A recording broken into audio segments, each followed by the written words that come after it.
Hello students, कैसे हैं आप सभी। मैं लाली वर्मा आप सभी 8वीं कक्षा के होनहार और बताइए मेहनती विद्यार्थियों का मैग्नेट ब्रेन्स हिंदी में बहुत बहुत स्वागत करती हूं। स्वागत करने के साथ साथ ये आशा भी करती हूं कि आप सभी होंगे स्वस्थ, खुश और प्रसन्न।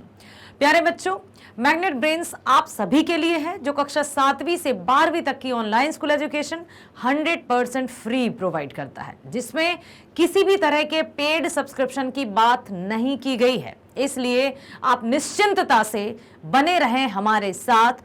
और इतना ही नहीं, आप सभी अपने अपने फ्रेंड्स को, अपने अपने दोस्तों को लिंक भी शेयर करो और उन्हें भी बताओ कि भाई मैग्नेट ब्रेन्स एक ऐसा प्लेटफॉर्म है जो कि भारत का number 1 free online education, best education provide करने वाला चैनल है, प्लेटफॉर्म है, जिसमें आपको बेस्ट एजुकेशन मिलती है, वो भी बिल्कुल फ्री।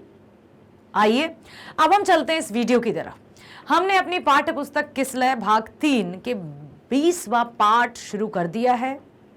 आप सभी ने, आशा करती हूं सभी ने प्रीवियस वीडियो अर्थात जो इससे पहले वीडियोस आए थे वो अवश्य आपने देखे होंगे, जिसमें हमने कविता झांसी की रानी की व्याख्या और साथ ही साथ कवयित्री सुभद्रा कुमारी चौहान जी के जीवन परिचय से हम परिचित हुए। उसके बाद जो चौथा वीडियो, अगला वीडियो आया होगा, उसमें प्रश्नोत्तरों की चर्चा की और साथ ही साथ बहुवैकल्पिक, जो वैकल्पिक प्रश्न आते हैं उनके भी आपने वीडियोस देखे। बेटा इस वीडियो में आप देखने वाले हैं झांसी की रानी कविता का कंप्लीट चैप्टर रिवीजन। ये व्याख्या वाले वीडियो से बिल्कुल अलग है, ध्यान से सुनना, क्योंकि यहां पर हम कवयित्री परिचय, बिल्कुल जीवन परिचय के साथ साथ पूरी कविता का वाचन एक बार करेंगे फिर से, और साथ ही साथ उनको बहुत ही समराइज रूप में या संक्षिप्त रूप में उनका विवरण भी देंगे।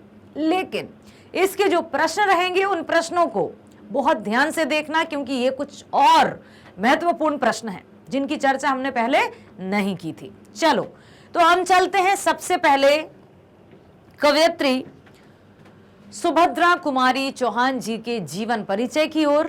कवयित्री सुभद्रा कुमारी चौहान जी, जिनकी ये रचना झांसी की रानी विश्व प्रसिद्ध रचना है। जब भी झांसी की रानी कविता की चर्चा होती है, सुभद्रा कुमारी चौहान जी का नाम बड़े सम्मान के साथ लिया जाता है।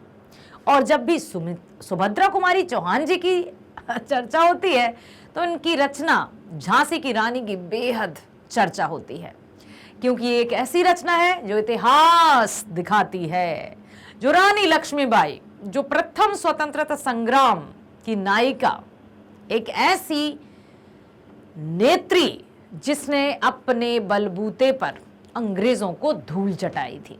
आइए जानते हैं कवयित्री के बारे में।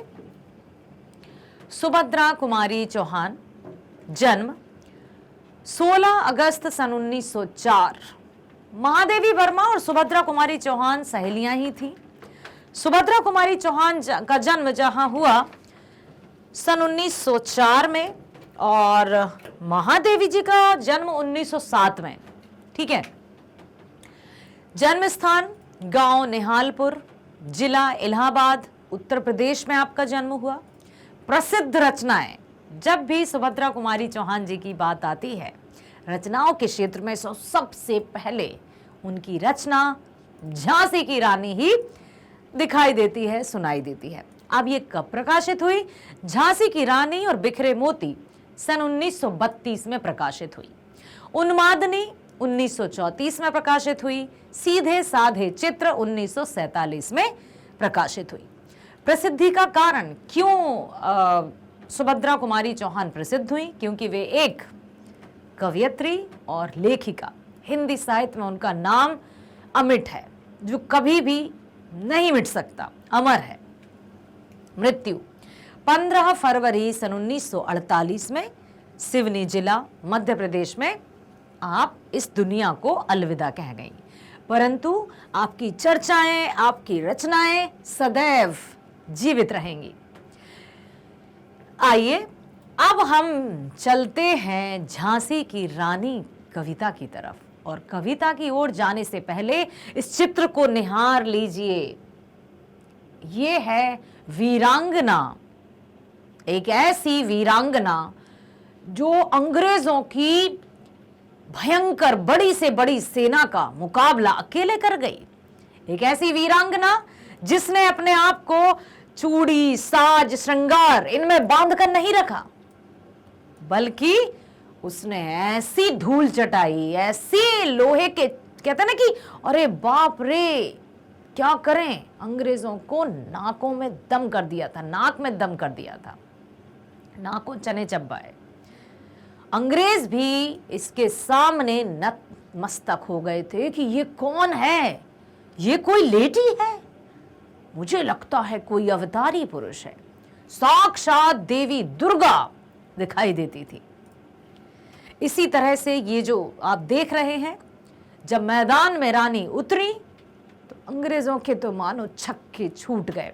उन्हें यकीन नहीं था, उनको लगा कि अंग्रेजी झांसी के राजा की मृत्यु हो गई है, अब जो झांसी है वो लावारिस हो गई, उस पर बड़ी आसानी से कब्जा किया जा सकता है। उन्हें क्या पता कि जो रानी है, जो लक्ष्मीबाई है, वो मनुज नहीं अवतारी थी, हमको जीवित करने आई, वन स्वतंत्रता नारी थी। तभी तो कहा है कि बूढ़े भारत में भी आई फिर से नई जवानी थी। उन्होंने हर एक भारतवासी के मन में एक ऐसी चिंगारी उठा दी जिसके चलते सभी अपनी स्वतंत्रता प्राप्ति हेतु प्रयासरत हो गए। सभी ने, बिल्कुल चाहे वो स्त्री हो पुरुष हो, सभी के सभी अंग्रेजों के विरुद्ध खड़े हो गए। कैसे हो सकता है? कहते हैं ना बेटा कि जब प्रेरणादायक जो हमारे प्रेरक रहते हैं या जो हमारे मेंटोर रहते हैं, वो हमें जिस दिशा में ले जाएं, और यदि वो बहुत अच्छी दिशा में ले जाते हैं तो हम बहुत आसानी से हर एक कार्य को कर सकते हैं। देख सकते हैं उनका जो पुत्र है वो पीठ पर उन्होंने बांधा और घोड़े पर सवार होकर ऐसे जैसे बिल्कुल आकाश से बातें करती हुई जा रही थी। आगे कोई भी आए उसको खचा खच उसके पर खच्चे उड़ाती जा रही थी। दहशत आ गई थी अंग्रेजी सेना में। आइए इसी वीरांगना की हम गाथाएं पढ़ते हैं, और सुभद्रा कुमारी चौहान जी ने जो रचना की है वो अमर है, ऐतिहासिक है, हमेशा रहेगी। जब हम बच्चे थे, जब आपकी तरह हम पढ़ते थे, हमने भी ये पढ़ी थी, आप भी पढ़ रहे हैं, और आपके आगे आने वाली पीढ़ी भी इस रचना को अवश्य पढ़ेगी, और पढ़ना ही चाहिए, क्योंकि ये था अंग्रेजों के विरुद्ध पहला स्वतंत्रता संग्राम जो कि सन 1857 में हुआ। ठीक है, जिसमें प्रमुख भूमिका में थी रानी लक्ष्मीबाई, जो महज 23 वर्ष की थी। 23 वर्ष कितनी सी उम्र होती है, जहां हमें लगता है कि अरे अभी हमारा बच्चा छोटा है, वो अभी कैसे इन दुनियादारी का सामना कर पाएगा, और उसने वो कर दिखाया जो इतिहास में अमर हो गया। सन 1857 की क्रांति भारतीय स्वाधीनता संग्राम का अविस्मरणीय अध्याय है। सच में एक ऐसा अध्याय जिसे कभी नहीं भुलाया जा सकता। अविस्मरणीय, अविस्मरणीय का अर्थ होता है जिसे कभी भुलाया नहीं जा सकता। और सन 1857 का जो प्रथम स्वतंत्रता संग्राम हुआ है उसे कभी नहीं भुलाया जा सकता। अर्थात महारानी लक्ष्मीबाई हमेशा हमारे दिलों पर राज करती रहेंगी, हमेशा उनकी गाथाएं हम सुनते रहेंगे। ब्रितानी हुकूमत से विद्रोह का विस्तार समाज के हर तबके तक हुआ। जब रानी ने सबके दिलों में अंग्रेजों की जो सच्चाई थी उनको बताया, तो हर एक भारतवासी के मन में अंग्रेजों के विरुद्ध विद्रोह के बीज उत्पन्न हुए, और उन्हें महसूस हुआ कि हम जो खो चुके हैं, जो आज़ादी हम खो चुके हैं, वो कितनी बहुमूल्य थी। इसलिए हम अब अपनी आज़ादी को पुनः वापस लेकर ही रहेंगे। सुभद्रा कुमारी चौहान की यह कविता झांसी की रानी के जीवन वृत्त, अर्थात इसलिए इसको कहा जाता है ये जीवन वृत्तांत कविता है, संघर्ष और विद्रोह से हमारा ओजपूर्ण साक्षात्कार कराती है। प्रत्यक्ष जब हम इस कविता को पढ़ेंगे, और आपने पहले भी पढ़ी होगी, आशा करती हूँ प्रीवियस वीडियो भी आपने जरूर देखा होगा, उसमें हमें लगता है जैसे हम बिल्कुल वही हैं और जीवंत रूप से ये देख रहे हैं। आम भारतीयों की जुबान पर बसी है कविता, प्रथम स्वतंत्रता संग्राम की याद दिलाती है और हमेशा हमें याद आती रहनी चाहिए। जब भी कभी हमारा मन बोझिल हो, जब भी कभी हमें लगे कि यार हम कैसे अकेले ये काम कर सकते हैं, तो उठा लेना अपनी किताब या देख लेना ये वीडियो। आपके अंदर ऊर्जा की एक, कहते ना, एक ऐसी शक्ति दौड़ने लगेगी जिससे हमें हर मुश्किल, हर परेशानी तुच्छ छोटी सी नजर आने लगेगी। तो जब कभी भी आपका मन बुझे, जब कभी भी आपको लगे यार मैं कैसे अपना काम करूं, मेरे सामने इतनी बड़ी परेशानी है, तो आ जाना, वीडियो देख लेना, क्लिक करना मैग्नेट ब्रेन्स हिंदी मीडियम, कक्षा 8वीं किसलय भाग 3 पार्ट 20 झांसी की रानी। आपको स्वयं अपने आप में संबल प्राप्त होगा। आइए पढ़ते हैं। सिंहासन हिल उठे राजवंशों ने भ्रकुटी तानी थी, बूढ़े भारत में भी आई फिर से नई जवानी थी। गुमी हुई आजादी की कीमत सबने पहचानी थी, दूर फिरंगी को करने की सबने मन में ठानी थी। चमक उठी सन 57 में वह तलवार पुरानी थी, बुंदे ले हर बोलो के मुंह हमने सुनी कहानी थी। खूब लड़ी मर्दानी वह तो झांसी वाली रानी थी। सिंहासन हिल उठे राजवंशों ने भ्रकुटी तानी थी, अर्थात किसी को पता नहीं था कि राजा, झांसी के राजा की मृत्यु के बाद ऐसा भी कुछ होगा। अंग्रेज जो कि भारत के कई स्थानों पर कब्जा कर चुके थे और अब उन्हें लगा कि अब झांसी को आसानी से पाया जा सकता है, वहां पर आए अपनी सेना के साथ। लेकिन उन्हें क्या पता कि वहां जो वीरांगना या जिस वीरांगना का वो सामना करने वाले हैं वो कोई साधारण नारी नहीं है, वो कोई साधारण स्त्री नहीं है, मनुज नहीं अवतारी थी। बूढ़े भारत में भी आई फिर से नई जवानी थी। जब रानी ने अपनी तलवार उठा ली तो ऐसा लगा जैसे आसमान में बिजली सी कौंध गई हो। ऐसा लगा। बूढ़ा भारत क्यों कहा है? क्यों कहा है बेटा? क्योंकि हमारे भारतीय संस्कृति का इतिहास बहुत प्राचीन है। कई लोग आए, कई लोगों ने इसको अपने वश में किया, कई लोगों ने इस पर शासन किया, लेकिन हमारी संस्कृति, हमारी सभ्यता और हमारा जो प्राचीन इतिहास है, हमारी जो धरोहर है, उसको कोई नहीं छीन पाया। ऐसा ही कुछ किया अंग्रेजों ने। लेकिन फिर भी अब देखिए होता है क्या। तो गुमी हुई आजादी की कीमत सबने पहचानी थी। सबको यह महसूस हो गया कि हमने जो अपनी आजादी खो दी है वो कितनी कीमती है। अब हमें उस आजादी को वापस लेना ही होगा। दूर फिरंगी को करने की सबने मन में ठानी थी। अब सबने ये सोच लिया था कि हम रानी लक्ष्मीबाई का साथ देंगे और हम अपनी आजादी को पुनः वापस लेकर ही दम लेंगे। हम मर जाएंगे, मिट जाएंगे, लेकिन अंग्रेजों के सामने झुकेंगे नहीं। चमक उठी सन 57 में वह तलवार पुरानी थी, बुंदेले हर बोलो के मुंह हमने सुनी कहानी थी। कानपुर के नाना की मुंह बोली बहन छबीली थी, लक्ष्मीबाई नाम पिता की वह संतान अकेली थी। नाना के संग पढ़ती थी वह, नाना के संग खेली थी, बरछी ढोल कृपाण कटारी उसकी यही सहेली थी। वीर शिवाजी की गाथाएं उसको याद जबानी थी, बुंदेले हर बोलो के मुंह हमने सुनी कहानी थी।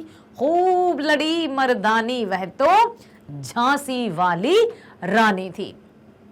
कानपुर के नाना साहब का नाम आपने अवश्य सुना होगा। वे झांसी की रानी को अपनी मुंह बोली बहन मान चुके थे, समझ गए, और वे उनको छबीली कहकर बुलाते थे क्योंकि उनका स्वभाव बड़ा चंचल था और आम साधारण बच्चों की तरह उनके खेलने कूदने का जो एरिया था या क्षेत्र था, वो ये नहीं कि बस खिलौने से खेल रहे हैं या जिस तरह से हम अपने बचपन में खेले होंगे वो ऐसे नहीं खेली थी। तो कैसे खेली थी? देखो, नाना के संग पढ़ती थी वह, नाना के संग खेली थी, बरछी ढाल कृपाण कटारी उसकी यही सहेली थी। बरछी तेज, मतलब युद्ध के दांव पेच सीखना, किस तरह से चक्रव्यूह को भेदना, किस तरह से योजनाएं तैयार करना, किस तरह से अपने आप को युद्ध के लिए तैयार करना, किस तरह से विरोधी सेना का सामना करना, कैसे ये तरह तरह के दांव पेच वो बचपन में ही नाना साहब के साथ खेल खेल कर सीख गई थी। समझ में आया कि खेल खेल में पूत के पांव पालने में दिखाई देते हैं, ये आपने अवश्य सुना होगा। तो ये जो प्रत्यक्ष उदाहरण हम देखते हैं झांसी की रानी का, बिल्कुल है कि बचपन में किस तरह का हमारा रुझान रहता है, वही रुझान हमारा बड़े होकर भी रहता है। वीर शिवाजी की गाथाएं, अच्छा जब भी उनको समय मिलता था, जैसे खेल क्या खेलती थी, बर्छी ढाल कृपाण सहेलियां थी उनकी, युद्ध कलाएं सीखती थी, युद्ध की कुशलताएं सीखती थी, नाना साहब से तरह तरह के दाव पेच सीखती थी। और जब भी उनको समय मिलता था तो शिवाजी की गाथाएं सुनती थी, उनकी कहानियां सुनती थी, उनकी वीरता की बातें सुनती थी कि कैसे वीर शिवाजी ने सामना किया। ठीक है, तो अब ये सब बातें हैं जो समझ में आती हैं। लक्ष्मी थी या दुर्गा थी, वह स्वयं वीरता की अवतार। क्या वो लक्ष्मी थी या दुर्गा थी? अरे ऐसा लगता था कि वे तो स्वयं वीरता का अवतार हैं। लक्ष्मी थी या दुर्गा थी, वह स्वयं वीरता का अवतार। देख मराठे पुलकित होते उसकी तलवारों के वार। जब खेल खेल में भी यदि बात होती है कि नकली युद्ध व्यूह की रचना और खेलना खूब शिकार, जब वो बचपन में खेलती थी तो सब की आंखें चौंधिया जाती थीं। सब लोग आश्चर्यचकित होकर उन्हें देखते ही रह जाते थे कि क्या है ये, क्या ये साक्षात देवी दुर्गा का रूप है, ये लक्ष्मी का रूप है, दुर्गा का रूप है, ये क्या है? क्या ऐसा कोई बच्चा भी हो सकता है? ऐसी विलक्षण बुद्धि की धनी, ऐसी विलक्षण क्षमताओं की धनी। जब भी वो खेलती थी तो नकली युद्ध हो रहा है, फिर किस तरह से युद्ध को भेदा जा रहा है, ये सब करती थी। सैन्य घेरना, दुर्ग तोड़ना, ये थे उनके प्रिय खिलवाड़। किस तरह से दुर्ग किलों को कैसे घेरा जा सकता है, फिर यदि वहां शत्रु वार करे तो उससे कैसे बचा जा सकता है, फिर कैसे शत्रु पर वार किया जा सकता है, ये सब खेलती थी वो। महाराष्ट्र कुल देवी उसकी भी आराध्य भवानी थी। बुंदेले हर बोलो के मुंह हमने सुनी कहानी थी। तो कुल देवी कौन थी? जय भवानी, महाकाली जय भवानी, जो हमेशा शत्रुओं का विनाश करती आई हैं, जो हमेशा सत्य का साथ देती आई हैं, जो हमेशा पीड़ितों की रक्षा करते आई हैं, ऐसी है। यही उनकी भी देवी थी, उनकी भी आराध्य थी। वे देवी या माँ भवानी की पूजा करती थी और साक्षात माँ भवानी की तरह ही उनका व्यक्तित्व था। हुई वीरता की वैभव की साथ सगाई झांसी में, ब्याह हुआ रानी बन आई लक्ष्मी बाई झांसी में। राजमहल में बजी बधाई खुशियां छाई झांसी में, सुबह बुंदेलों की विरुदावली सी वह आई झांसी में। चित्रा ने अर्जुन को पाया, शिव से मिली भवानी थी, बुंदेले हर बोलो के मुंह हमने सुनी कहानी थी, खूब लड़ी मर्दानी वह तो झांसी वाली रानी थी। धीरे धीरे मनु, मणिकर्णिका जो बचपन का नाम था उनका, बड़ी हुई। झांसी के राजा के साथ उनका विवाह हुआ और जब झांसी की रानी झांसी में लक्ष्मी मतलब बहू बनकर आई, ऐसा लगा जैसे साक्षात मां लक्ष्मी ने कदम रख दिया है झांसी में। हुई वीरता की वैभव के साथ सगाई झांसी में। अब देखो बेटा, यहां पर वीरता और वैभव की बात की गई है। वीरता झांसी की रानी, वैभव संपन्नता। समझ में आया? झांसी की रानी बन गई वे। उनकी चर्चाएं हर एक की जुबान पर, सुंदरता, निपुणता, सौम्यता, मधुरता, कोमलता और वीरता एक साथ उनमें देखी जा सकती थी। जो भी उनको देखता बस देखता ही रह जाता। साथ ही साथ उनके चेहरे पर, उनकी आंखों पर ऐसा तेज था कि हर किसी की तो दृष्टि भी नहीं थम पाती थी उन पर। जैसे मां काली, यदि हम बात करें नवरात्रियों की, जब महाकाली, काली मां की बड़ी बड़ी झांकियां लगती हैं, महाकाली के दर्शन हम करने जाते हैं, उस प्रतिमा की आंखों से भी हम आंखें नहीं मिला पाते हैं बेटा, ये सत्य है। क्योंकि ऐसी भयंकरता कि हम एक टक उसको निहार भी नहीं पाते हैं। तो जो रानी लक्ष्मीबाई थी, उनका व्यक्तित्व भी इतना तेज था, उनके व्यक्तित्व में इतना तेज था कि साधारण व्यक्ति तो उनको देख ही नहीं पाता था। मैंने कहा ना कि सुंदरता, सहजता, कोमलता, मधुरता, उसके साथ साथ वीरता, ये जो गुण थे उनको एकदम विलक्षण, अतुलनीय बनाते हैं। हुई वीरता की वैभव के साथ सगाई झांसी में, ब्याह हुआ रानी बनाई लक्ष्मीबाई झांसी में। राजमहल में बजी बधाई, खुशियां छाई झांसी में, सुबह बुंदेलों की विरुदावली सी भय आई झांसी में। जब उनकी सगाई हुई, फिर उनका ब्याह हुआ और झांसी तो जैसे पूरी झांसी ही दुल्हन की तरह सजा दी गई। ऐसा लगा पूरी झांसी ही दुल्हन बन गई। हर एक चेहरे पर इतनी मुस्कुराहट, इतनी मुस्कुराहट, इतनी, मतलब एकदम उनको ऐसा लगा कि बस, झांसी को ऐसा लगा कि जैसे बस इसी की प्रतीक्षा थी। हर एक चेहरे पर मुस्कुराहट, ऐसा लगा जैसे चित्रा ने अर्जुन को पा लिया हो और पार्वती जी ने शिव को पा लिया हो। उसी तरह से रानी लक्ष्मीबाई ने झांसी के राजा को प्राप्त किया और वे रानी बनकर आई झांसी में। उन्हीं की वीर गाथाएं बुंदेलों के मुंह से हमने सुनी है कि जो पुरुषों की भांति युद्ध करते करते वीर गति को प्राप्त हुई, वे कोई साधारण स्त्री नहीं थी, बल्कि मर्दानी थी, वे वीरांगना थी, वे महारानी लक्ष्मीबाई, जो आज नहीं है लेकिन फिर भी यही है। उदित हुआ सौभाग्य, ऐसा लगा झांसी का सौभाग्य उदित हो गया।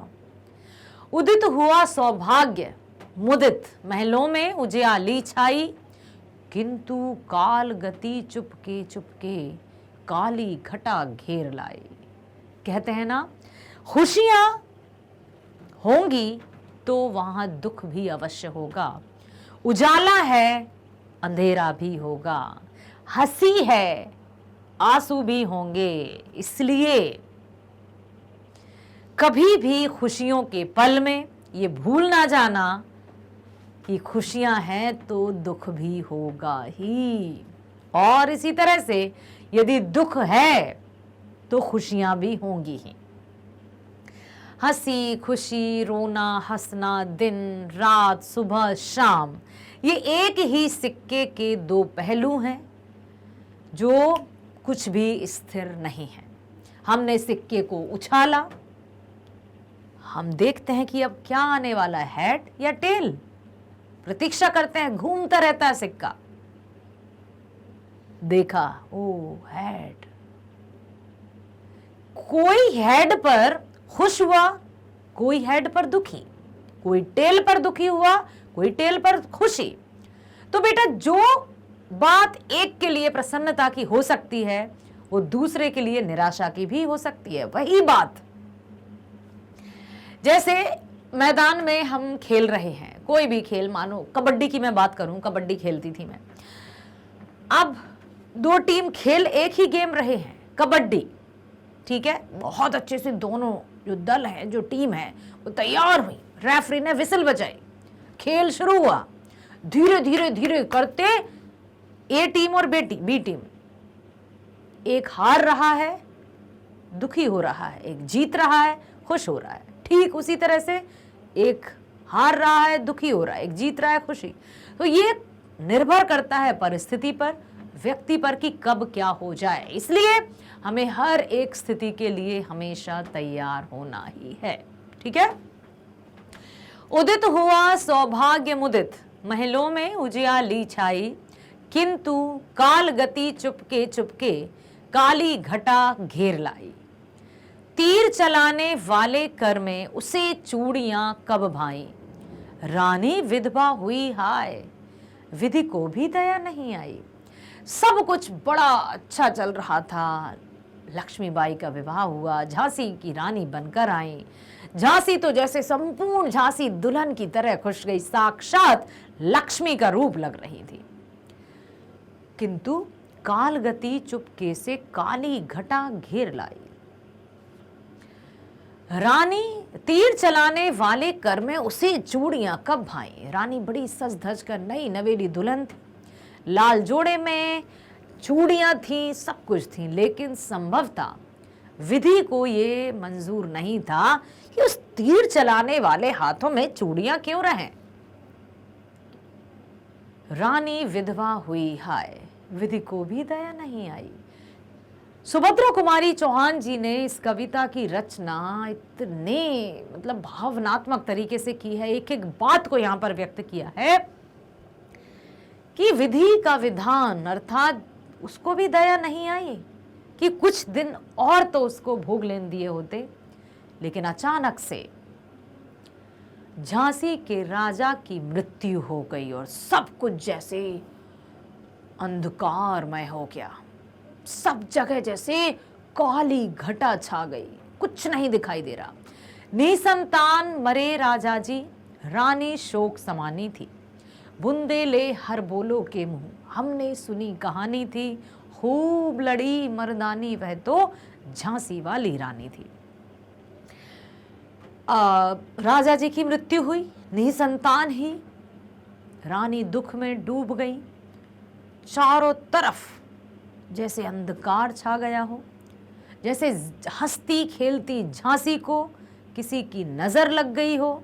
सब कुछ अचानक से ऐसा हुआ कि हर जगह निराशा छा गई। यही कथा गाई है। बुझा दीप झांसी का तब, डलहौजी मन में हर्ष आया।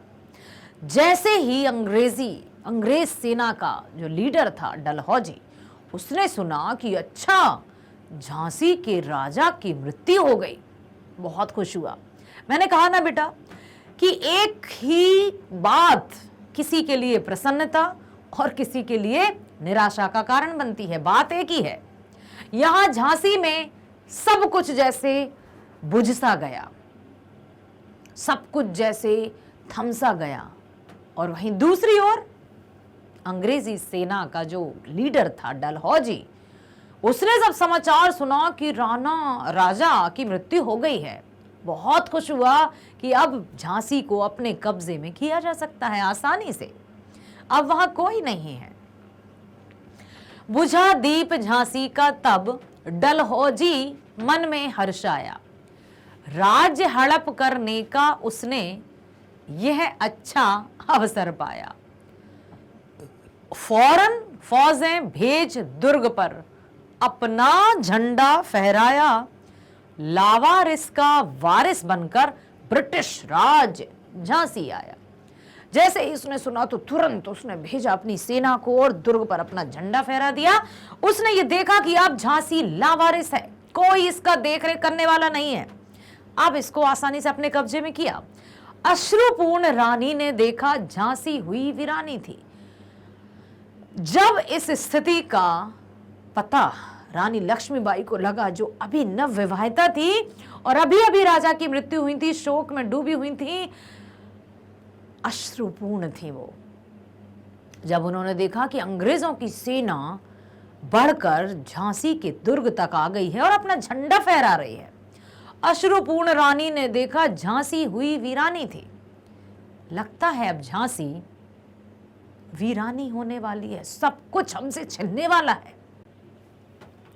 बूंदे ले हर बोलो के मुंह, हमने सुनी कहानी थी, खूब लड़ी मर्दानी वह तो झांसी वाली रानी थी। तो ये हैं उनकी गाथाएं। अब हम आगे चलते हैं। छीनी राजधानी दिल्ली की, लिया लखनऊ बातों बात, कैद पेशवा था बिठूर में, हुआ नागपुर पर भी घात। उदयपुर तंजौर सतारा, कर्नाटक की कौन बिसात, जबकि सिंध पंजाब ब्रह्म पर अभी हुआ था वज्र निपात। अब क्या हुआ बेटा, अंग्रेजों ने धीरे धीरे करके भारत के प्रमुख स्थानों पर अपना कब्जा शुरू कर लिया। धीरे धीरे वो अपनी सत्ता जमाते गए, पैर आगे बढ़ाते गए और कब्जा करते गए। दिल्ली, लखनऊ, पेशवा, बिठूर, नागपुर, उदयपुर, तंजौर, सतारा, कर्नाटक, सिंध, पंजाब, ब्रह्म, सब पर। बंगाले, मद्रास आदि की भी तो वही कहानी थी।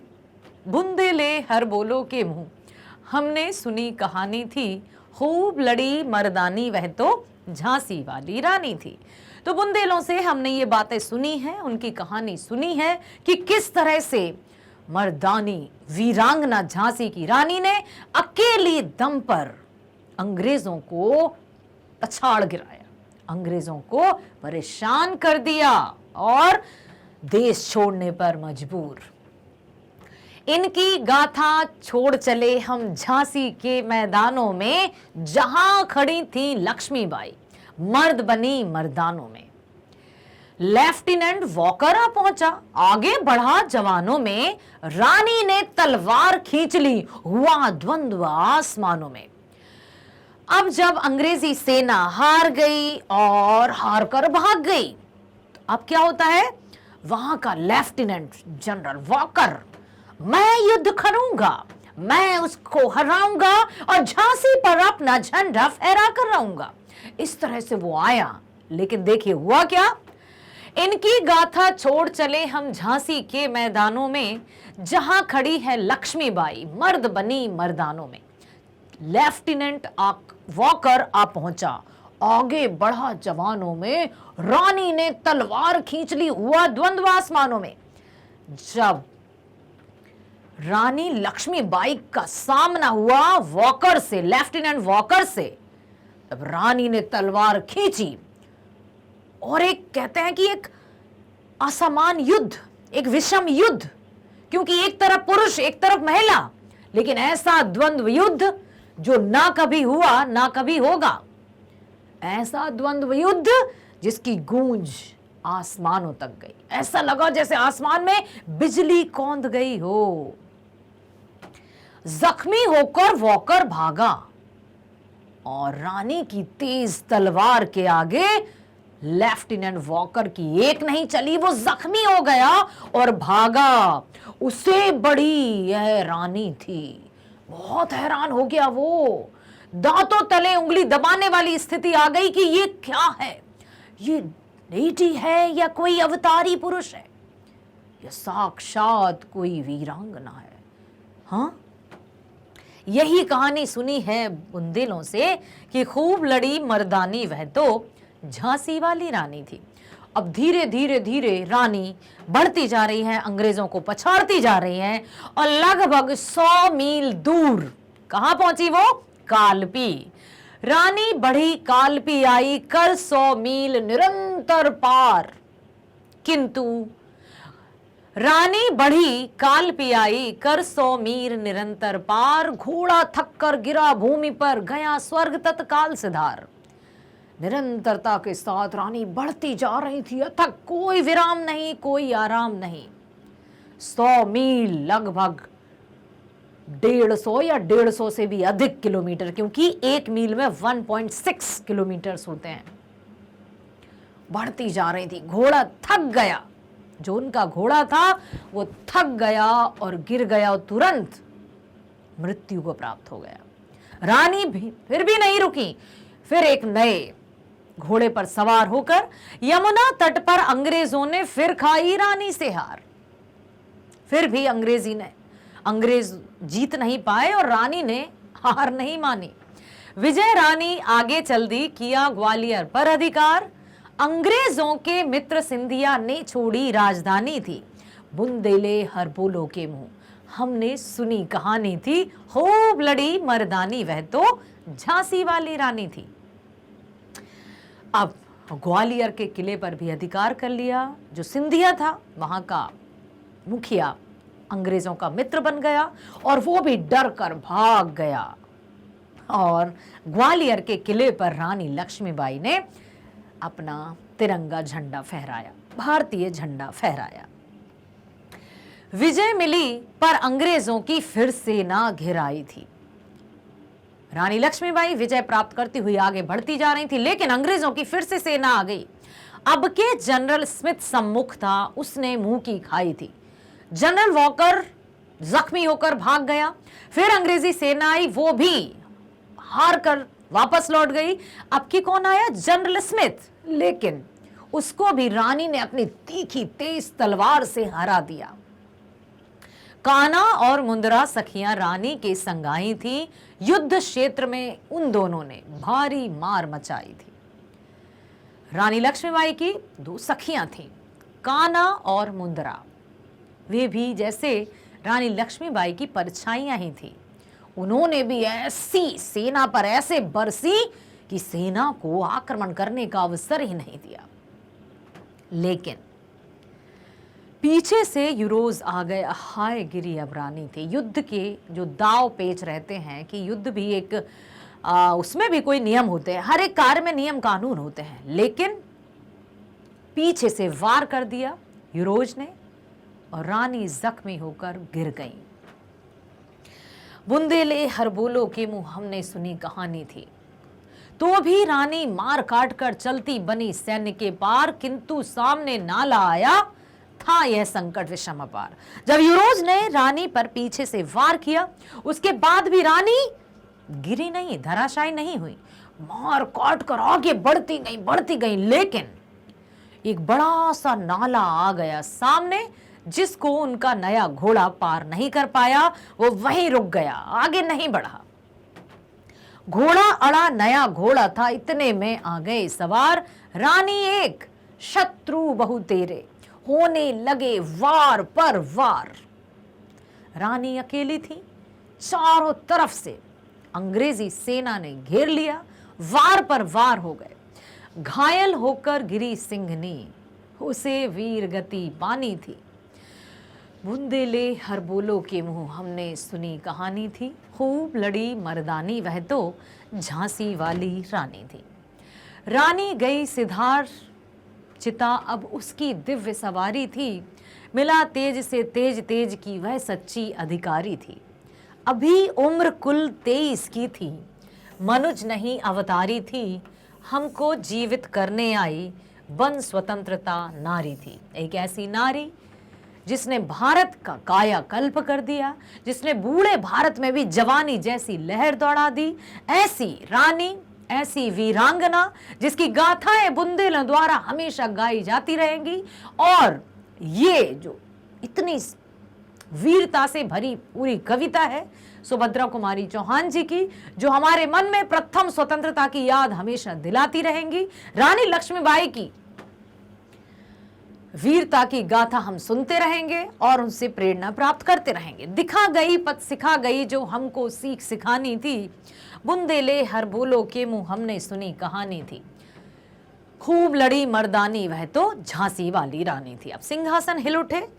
अब हम करते हैं इसकी व्याख्या। जब लक्ष्मीबाई झांसी की रानी बनी तो उन्होंने भारतीय जनता में आजादी का मंत्र फूंका। अंग्रेजों के द्वारा गुलाम बनाए गए राजाओं ने भी अंग्रेजों से युद्ध करने का संकल्प लिया। जो अंग्रेजों के गुलाम बन चुके थे, जो अंग्रेजों के सामने अपनी हार मान चुके थे, उनमें भी विद्रोह की भावना जगा दी झांसी की रानी ने। क्रोध में उनकी भौहें तन उठी और देश में उथल पुथल मच गई।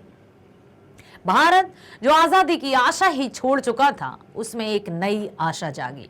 अब सबको लग रहा था कि अपनी आजादी को उन्होंने खो दी थी, वो अत्यंत कीमती थी। सबने भारत से अंग्रेजों को खदेड़ने का निश्चय कर लिया। इस प्रकार सन 1857 में फिर से अतीत के गौरव की तलवार में युद्ध हुआ।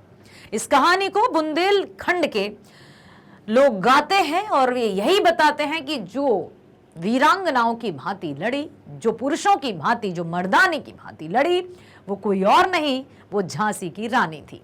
कानपुर के नाना की मुंह बोली बहन छबीली थी। लक्ष्मीबाई नाम पिता की वह संतान अकेली थी। नाना के संग पढ़ती थी वह, नाना के संग खेली थी, बरछी ढाल कृपाण कटारी उसकी यही सहेली थी। बुंदेले हर बोलो के मुंह हमने सुनी कहानी थी। लक्ष्मीबाई कानपुर के नाना साहब की मुंह बोली बहन थी। उन्होंने बचपन में उनका नाम छबीली रखा था। लक्ष्मीबाई अपने पिता की इकलौती संतान थी। वह बचपन में नाना के साथ पढ़ती थी और उन्हीं के साथ खेलती थी। बचपन में उनके प्रिय खेल थे बरछी, ढाल, तलवार, कटार और बचपन से ही वे साहसी थी। वीर शिवाजी की वीरता की कहानियां उन्हें बचपन से याद थी और इसी तरह से उनका बचपन बीता। लक्ष्मी थी या दुर्गा थी, स्वयं वीरता की अवतार। देख मराठे पुलकित होते उसकी तलवारों के वार। नकली युद्ध व्यूह की रचना और खेलना खूब शिकार। सैन्य घेरना, दुर्ग छेड़ना, ये थे उसके प्रिय खिलवाड़। महाराष्ट्र कुल देवी उसकी भी आराध्य भवानी थी। बुंदेले हर बोलो के मुंह हमने सुनी कहानी थी। झांसी की रानी कविता के इस पद में कवयित्री ने बताया है कि लक्ष्मीबाई व्यूह रचना, तलवारबाजी, लड़ाई का अभ्यास, दुर्ग तोड़ना, इन सब खेलों में माहिर थी। मराठाओं की कुलदेवी भवानी उनकी भी पूजनीय थी। वे वीर होने के साथ साथ धार्मिक भी थीं। यहां मैं आपको बता दूं कि वीरता और धार्मिक ऐसा नहीं है कि जो धार्मिक है, अक्सर क्या कहते हैं कि विज्ञान और धर्म दोनों अलग हैं। लेकिन बेटा, धर्म और विज्ञान एक दूसरे के पहलू हैं। कैसे? विज्ञान हमें बताता है तथ्य पर आधारित क्या, और धर्म हमें बताता है कैसे। यदि हम, धर्म का अर्थ क्या है? हर एक कार्य को बिल्कुल सही पूर्ण तरीके से करना, सही से करना, न्यायपूर्ण तरीके से करना। धर्म क्या है? धर्म का अर्थ ये नहीं है कि भाई हम मंदिरों में जाकर पूजा अर्चना करेंगे, यज्ञ हवन करेंगे, वही धर्म है। धर्म का अर्थ हम अपनी मानवता मूल्यों, जो मानवता के मूल्य हैं, उनका अनुसरण करते हुए अपने कर्मों को भली भांति करेंगे। हर एक व्यक्ति के सुख दुख को जानेंगे और जरूरतमंदों की सहायता करते हुए अपना जीवन व्यतीत करेंगे। जो भी हमारा सामर्थ्य है, जितना भी हमें शक्ति है, उस शक्ति के अनुरूप हम दूसरों की सहायता करने के लिए तत्पर होंगे। ठीक है? तो हम, धर्म क्या है कि हम अपने मनुष्य जीवन में हमेशा अच्छे कर्म करेंगे जो दूसरों के हित में हो। हम ये कदापि नहीं, अक्सर जैसे पशु हुए, वो सिर्फ अपने स्वार्थ की बातें सोचते हैं। यदि कोई बछड़ा है और गाय है, बहुत छोटे बछड़े की बात नहीं कर रही हूँ, आराम से जो अपने आप चलता फिरता है, जंगल में चरने जाता है, यदि उन दोनों के सामने हम रोटी फेंक देंगे तो गाय भी झपटेगी, बछड़ा भी झपटेगा, क्योंकि उन्हें नहीं पता कि ये रिश्ता नाता क्या है। उनको सिर्फ अपने बारे में सोचना होता है। लेकिन हम तो मनुष्य हैं ना, तो हमें सबके बारे में सोचना होता है। ये धर्म है। धर्म कोई ये नहीं कि बस हम पूजा अर्चना करते रहें, वही धर्म है। हुई वीरता की वैभव के साथ सगाई, झांसी में ब्याह हुआ, रानी बनाई लक्ष्मीबाई। झांसी में राजमहल में बजी बधाई, खुशियां छाई झांसी में। सुबह बुंदेलों की वृदावली सी बह आई। झांसी ने, चित्रा ने अर्जुन को पाया, शिव से मिली भवानी थी। बुंदेले हर बोलो के मुंह हमने सुनी कहानी थी। लक्ष्मीबाई वीरता की साकार मूर्ति थी। उनकी सगाई झांसी के राजा के साथ हुई और वे विवाह करके झांसी की रानी बन गईं। ऐसा प्रतीत हो रहा था कि वीरता का विवाह संपन्नता से हुआ हो। राजभवन में बधाइयां बजी, खूब खुशियां मनाई गई। भाट लोग उनकी प्रशंसा के गीत गा रहे थे। झांसी के राजा को उस प्रकार प्राप्त किया गया जैसे चित्रा ने अर्जुन को और पार्वती ने शंकर को प्राप्त किया। यह कहानी बुंदेलखंड के हरबोले गाते हैं कि झांसी की रानी पुरुषों के समान बड़ी वीरता से लड़ी। ठीक है। उदित हुआ सौभाग्य मुदित, महलों में उजियाली छाई, किंतु काल गति चुपके से काली घटा घेर लाई।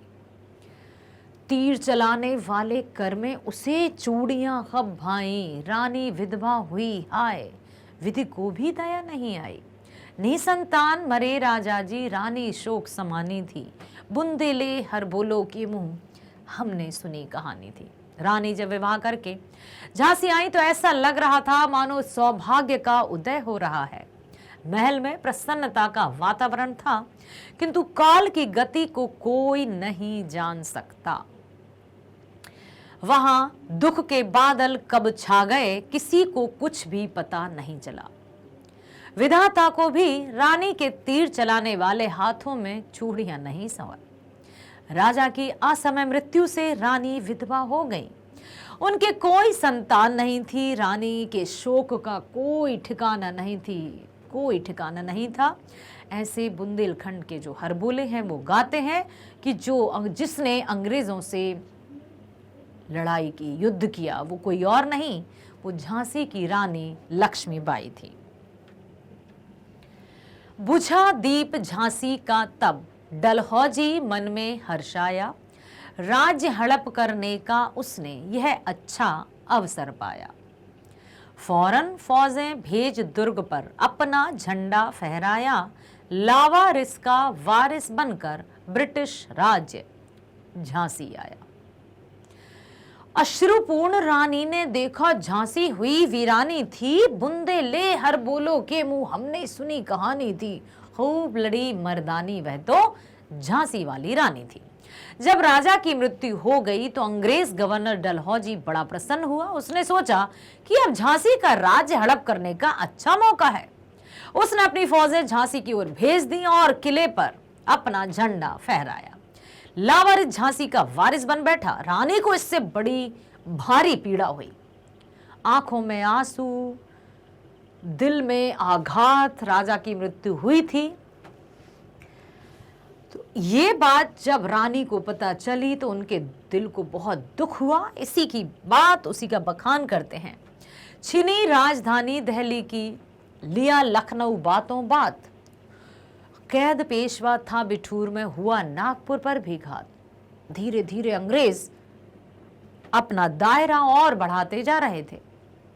उदयपुर, तंजौर, सतारा, कर्नाटक, सिंध, पंजाब, सब पर अपना कब्जा करते जा रहे थे।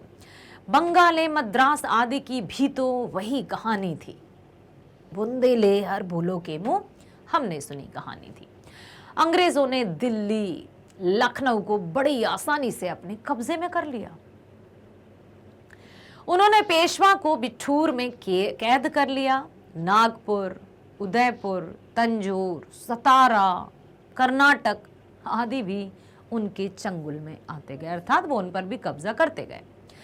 सिंध, पंजाब, ब्रह्मपुत्र, बंगाल आदि को अधीन कर लिया। बुंदेलखंड के हरबोले सी कहानी को गाते हैं कि झांसी वाली रानी ने मर्दों की तरह साहस से अंग्रेजों से खूब डटकर युद्ध किया और अपने जीवन के अंतिम क्षण तक वो युद्ध करते हुए वीर गति को प्राप्त हुई। इनकी गाथा छोड़ चले हम। झांसी के मैदानों में जहां खड़ी थी लक्ष्मीबाई, मर्द बनी मर्दानों में। लेफ्टिनेंट वॉकर आ पहुंचा। आगे बढ़ा जवानों में, रानी ने तलवार खींच ली, हुआ द्वंद्व आसमानों में। जख्मी होकर वॉकर भागा, उसे अजब हैरानी थी। बुंदेले हर बोलो के मुंह हमने सुनी कहानी थी, खूब लड़ी मर्दानी वह तो झांसी वाली रानी थी। रानी लक्ष्मीबाई की वीरता और उनके अद्भुत युद्ध कौशल की कहानियां झांसी के मैदानों में बिखरी पड़ी हैं। युद्ध के दौरान वे पुरुष रूप धारण कर कहर बरपाती थी। उनके सामने कोई टिक नहीं पाता था। अच्छे से अच्छा, बड़े से बड़ा शूरमा भी उनके सामने हार जाता था। जब वे युद्ध क्षेत्र में होती तो ऐसा लगता जैसे साक्षात देवी दुर्गा शत्रुओं पर या राक्षसों पर प्रहार कर रही और उनके सामने कोई टिक ही नहीं पाता था। ऐसी थी रानी लक्ष्मीबाई। युद्ध के दौरान वे पुरुष रूप धारण कर कहर बरपाती थी। अंग्रेजों से छिड़े भीषण युद्ध में अंग्रेजों की सेना का लेफ्टिनेंट वॉकर रानी से युद्ध करने के लिए आगे आया। उसने कहा, मैं युद्ध करूंगा, अब की बार मैं युद्ध करूंगा। रानी ने अपनी चमचमाती तलवार खींच ली और इसके साथ ही दोनों बिना बराबरी वाले योद्धाओं, अर्थात एक तरफ स्त्री एक तरफ पुरुष, लेकिन देखिए, किंतु रानी लक्ष्मीबाई के रण कौशल के आगे उसकी एक ना चली और वह शीघ्र ही घायल हो गया और वहां से भाग गया। उसे एक महिला के यूं वीरता प्रदर्शन पर काफी आश्चर्य था कि कोई स्त्री इस तरह से वीरता के साथ कैसे युद्ध कर सकती है, ये कैसे संभव हुआ। बड़ा हैरान था वो। बुंदेलखंड के हरबोले इसी कहानी को गाते हैं कि झांसी वाली रानी ने मर्दों की तरह साहस से अंग्रेजों से खूब डटकर युद्ध किया। रानी बढ़ी काल पे आई कर 100 मील निरंतर पार, घोड़ा थक कर गिरा भूमि पर, गया स्वर्ग तत्काल से धार। यमुना तट पर अंग्रेजों ने फिर खाई रानी से हार, विजय रानी आगे चल दी, किया ग्वालियर पर अधिकार। अंग्रेजों के मित्र सिंधिया ने छोड़ी राजधानी थी, बुंदेले हरबोलों के मुंह, हमने सुनी कहानी थी, खूब लड़ी मर्दानी, वह तो झांसी वाली रानी थी। झांसी पर जब अंग्रेजों ने अपना शासन स्थापित कर लिया तो रानी लक्ष्मीबाई ने उनके विरुद्ध युद्ध का बिगुल बजा दिया। क्या हुआ बेटा, जब झांसी पर अंग्रेजों ने अपना शासन कर लिया तो रानी लक्ष्मीबाई ने उनके विरुद्ध बिगुल बजा दिया कि ऐसे कैसे तुमने ये ऐलान कर दिया कि झांसी मेरी हुई। अभी मैं जिंदा हूं, मैं जीवित हूं और मैं अपनी झांसी नहीं दूंगी, मुझसे युद्ध करो। इस तरह से उन्होंने अंग्रेजों के समक्ष यह ऐलान करवा दिया। इसी क्रम में वह अपनी एक छोटी सी टुकड़ी के साथ लगभग 100 मील का लंबा सफर तय करके कालपी आ पहुंची। इतनी लंबी दूरी वह भी लगातार बिना रुके। अत्यधिक थकान के कारण रानी का प्रिय घोड़ा गिर गया थक कर और गिरते ही तत्काल मृत्यु को प्राप्त हो गया। परंतु फिर भी रानी का साहस डगमगाया नहीं। तुरंत फिर एक नए घोड़े पर सवार हुई और आगे बढ़ती गई। घोड़े की मृत्यु से रानी को झटका लगा लेकिन हिम्मत नहीं हारी। इस बीच अंग्रेजों को रानी के कालपी पहुंचने की सूचना मिल गई कि अच्छा, रानी ग्वालियर पर अधिकार करके कालपी पहुंच गई। फिर देखो क्या हुआ। विजय मिली पर अंग्रेजों की फिर सेना घिराई थी। अब के जनरल स्मिथ सम्मुख था, उसने भी मुंह की खाई। अब देखो बेटा, कितने बड़े बड़े जो शूरमा थे ना, शूरवीर अंग्रेजों के, एक एक करके रानी के सामने आते गए और सब मुंह की खाते गए। मुंह की खाना एक मुहावरा है, परास्त हो जाना, हार जाना। वॉकर घायल होकर भागा, स्मिथ भी भाग गया, बड़ी से बड़ी सेना भी डरकर भाग गई, लेकिन रानी के हौसले के आगे किसी की भी ना चली। कान्हा और मुंद्रा सखियां रानी के संग आई थी। युद्ध क्षेत्र में उन दोनों ने भारी मार मचाई थी, लेकिन पर पीछे यूरोज आ गया। हाय गिरी अब रानी थी, बुंदेले हरबोलों के मुंह, हमने सुनी कहानी थी, खूब लड़ी मर्दानी, वह तो झांसी वाली रानी थी। रानी लक्ष्मीबाई से मिली करारी हार से बौखलाकर अंग्रेजों ने बहुत बड़ी सेना लड़ने के लिए भेजी। बहुत बड़ी सेना, सोचो, अंग्रेज की जो सेना थी वो बहुत बड़ी थी, जितनी अब तक आती है उसका डबल ट्रिपल समझ सकते हैं हम। और रानी अकेली और उनकी 2 सखियां और कुछ सेना छोटी सी। लेकिन अंग्रेज बौखला गए, आश्चर्यचकित हो गए कि ये क्या हो रहा है। एक नारी, एक स्त्री, एक लेडी इतना भयंकर युद्ध कैसे कर सकती है, हम कैसे हार सकते हैं। इस बार अंग्रेजी सेना का प्रमुख जनरल स्मिथ था, किंतु उसकी एक ना चली और रानी लक्ष्मीबाई और उनकी दोनों सहेलियां कान्हा और मुंद्रा ने युद्ध के मैदान में अंग्रेजी सेना पर कहर बरपाते हुए जनरल स्मिथ को भी पराजित कर दिया। अब अंग्रेजों का हौसला बिखरता जा रहा था, टूटता जा रहा था कि ये क्या है, आखिर ये चल क्या रहा है। जैसे जैसे उनके सूचना मिलती वो एकदम बौखला जाते कि ये सब क्या है। पर देखते ही देखते एक नए दल बल के साथ पीछे से हीरोज लड़ने के लिए युद्ध मैदान पर आ पहुंचा, पीछे से।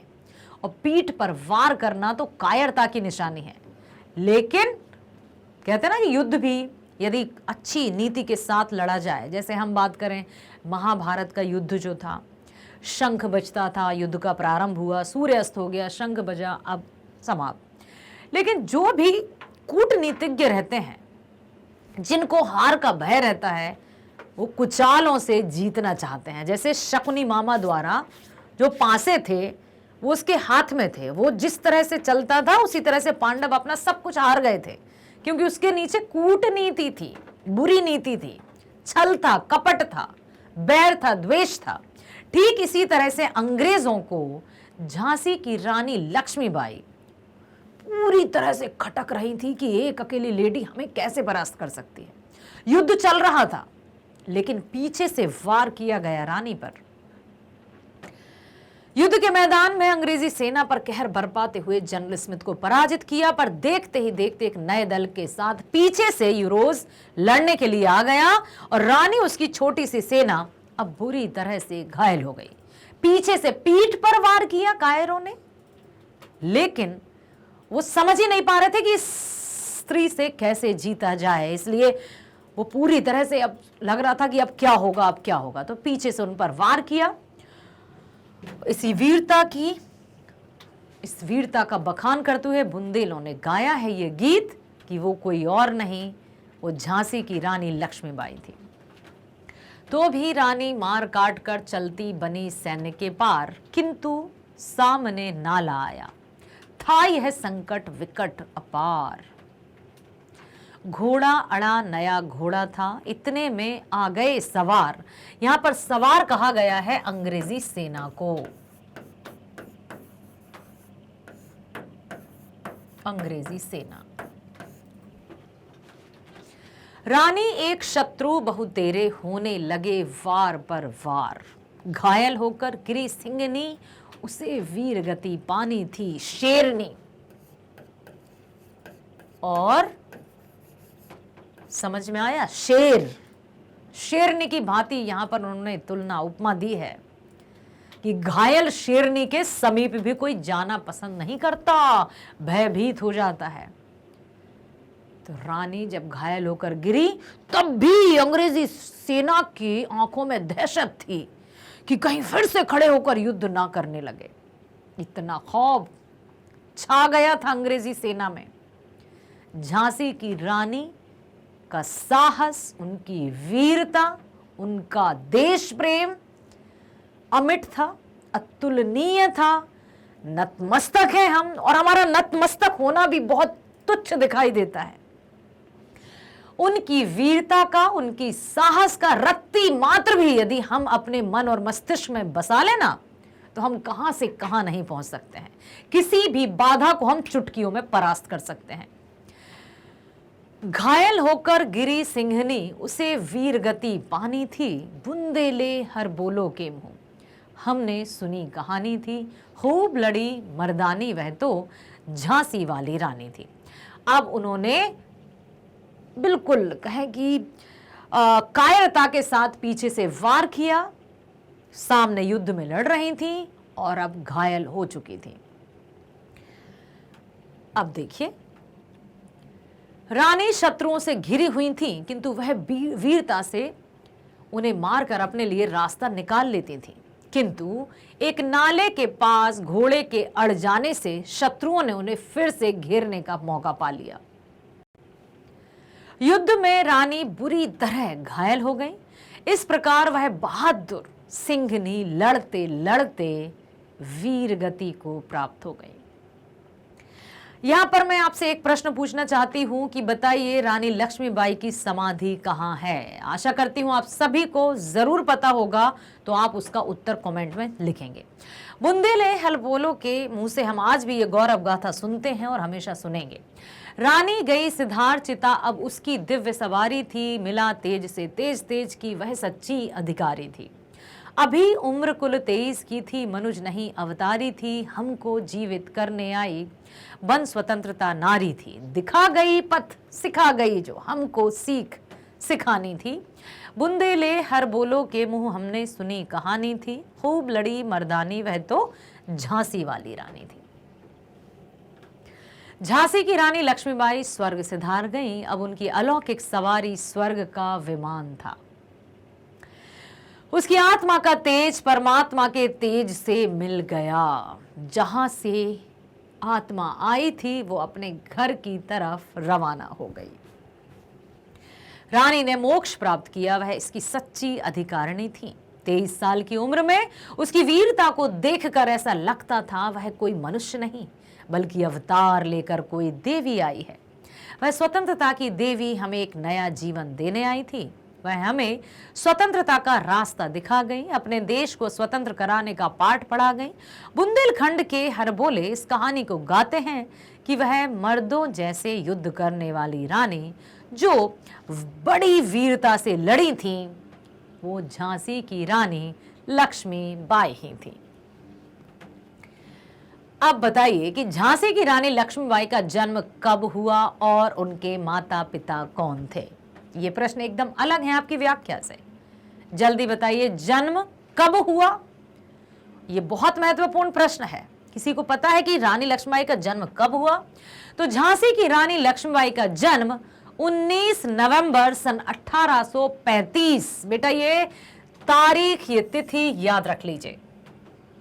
कब हुआ था? 19 नवंबर सन 1835 को काशी, वाराणसी, महाराष्ट्रियन कराड़े ब्राह्मण परिवार में हुआ। उनके पिता का नाम मोरोपंत तांबे और माता का नाम भागीरथी बाई था। किसकी संतान थी? मोरोपंत और भागीरथी बाई। मोरोपंत कौन थे? आप पहचान कैसे होती है उनके पिता की? मोरोपंत कौन थे? मोरोपंत रानी लक्ष्मीबाई के पिता थे। समझ में आया? जब माता पिता की पहचान संतान के नाम से हो जाए ना, तो माता पिता का सीना गर्व से चौड़ा हो जाता है। मोरोपंत पिताजी का नाम। अगला है, किंतु काल गति चुपके चुपके काली घटा घेर लाई। काली घटा घिरने की बात क्यों कही गई है? काली घटा का अर्थ क्या है? देखो, रानी लक्ष्मीबाई के पिता गंगाधर राव की आकस्मिक मृत्यु हो जाने के कारण रानी लक्ष्मीबाई के पति का नाम गंगाधर राव, पिता मोरोपंत तांबे। याद रखिएगा बेटा, ठीक है। रानी लक्ष्मीबाई के पति गंगाधर राव की आकस्मिक मृत्यु हो जाने के कारण रानी के जीवन में काली घटा घिरने की बात कही गई है। राजा की मृत्यु के कारण रानी असमय विधवा हो गई और साथ ही राजा की अपनी संतान ना होने के कारण अंग्रेजों को झांसी पर कब्जा करने का मौका मिल गया। उन्हें लगा अब झांसी लावारिस है, कोई इसका वारिस नहीं है, अब झांसी को आसानी से अपने कब्जे में किया जा सकता है। अगला है, कविता की दूसरी पंक्ति में भारत को बूढ़ा कहकर और उसमें नई जवानी आने की बात कहकर सुभद्रा कुमारी चौहान क्या बताना चाहती हैं? बूढ़े भारत का अर्थ और फिर नई जवानी का अर्थ, दोनों का अर्थ हमें बताना है। अच्छे से सुनो, ध्यान से सुनो, इस तरह के प्रश्न परीक्षाओं में पूछे ही जाते हैं। हमारे भारतवर्ष के गुलाम होने के कारण एक तरह से चारों ओर मायूसी वाला वातावरण बन गया था। भारतीय वीरों का साहस कमजोर हो गया था। सभी अपने को असहाय महसूस करने लगे थे। ऐसा लगता था मानो सारा देश बूढ़ा हो गया। असहाय, ठीक है, पुरानी संस्कृति, प्राचीन संस्कृति, परंतु ऐसे बोझिल वातावरण में झांसी की रानी के आने से देश में एक नई उमंग वातावरण बन गया। लोगों में संघर्ष की नई भावना जागृत हुई। एक बार लोग पुनः स्वतंत्रता प्राप्ति की ओर प्रयत्न करने लगे। यही बात सुभद्रा कुमारी चौहान जी ने इन पंक्तियों के माध्यम से की है। अगला है, झांसी की रानी के जीवन की कहानी अपने शब्दों में लिखिए और यह भी बताइए कि उनका बचपन तुम्हारे बचपन से कैसे अलग था। क्या झांसी की रानी का जीवन हमारे बचपन के जीवन जैसा ही था? बताएं। बिल्कुल अलग। कैसे बेटा? आप बताओ, आपके बचपन में आपने कौन कौन से खेल खेले हैं? ये मत सोचना कि हमने तलवार से तो खेला ही नहीं, हमने युद्ध तो खेला ही नहीं। बेटा कोई बात नहीं, आप बिल्कुल सच्चाई के साथ अपने युद्ध बताइए, सॉरी अपने खेल बताइए। झांसी की रानी का नाम लक्ष्मीबाई था। बचपन में उन्हें छबीली नाम से पुकारा जाता था। कौन पुकारते थे? नाना साहब। वे अपने पिता की इकलौती संतान थी। वे कानपुर के नाना साहब की मुंह बोली बहन थी। लक्ष्मीबाई बचपन से ही वीर और साहसी थी। लक्ष्मीबाई का विवाह झांसी के राजा गंगाधर राव से हुआ, परंतु राजा की आकस्मिक मृत्यु से रानी के ऊपर संकटों के बादल लहराने लगे। अंग्रेज सरकार की निसंतानता का लाभ उठाकर झांसी पर कब्जा करना चाहते थे, परंतु रानी ने इसका पुरजोर विरोध किया और अंग्रेजों को कड़ी टक्कर दी। लक्ष्मीबाई का बचपन अन्य बच्चों से बिल्कुल भिन्न था। उनकी उम्र के बच्चे खिलौनों से खेलते हैं, परंतु उनके खिलौने बर्छी, ढाल, कृपाण, कटार ये सब थे। ये बचपन से ही नकली युद्ध का खेल, शिकार करना, दुश्मनों के लिए चक्रव्यूह की रचना करना आदि युद्ध से संबंधित ही खेल खेला करती थी। इस प्रकार उनका बचपन हम बच्चों से बहुत भिन्न था। कविता में किस दौर की बात की गई है? कविता से उस समय के माहौल के बारे में क्या पता चलता है? कौन से दौर की बात की जा रही है, की गई है, बताइए। तो कविता में स्वाधीनता संग्राम के प्रथम दौर की बात की जा रही है। तभी तो सन 1857 का जो संग्राम है वो प्रथम स्वतंत्रता संग्राम के नाम से जाना जाता है। कविता में स्वाधीनता संग्राम के प्रथम दौर की बात की गई है। कविता से उस समय के माहौल के बारे में पता चलता है कि अंग्रेजों ने धीरे धीरे अपना साम्राज्य देश में फैला लिया। उस समय हमारे देश में भी स्वतंत्र होने की भावना के बीज फूटे जरूर थे, परंतु संगठन का अभाव, राजाओं की स्वार्थ प्रवृत्ति, आपसी फूट आदि के कारण हमारा आंदोलन सफल नहीं हो पाया।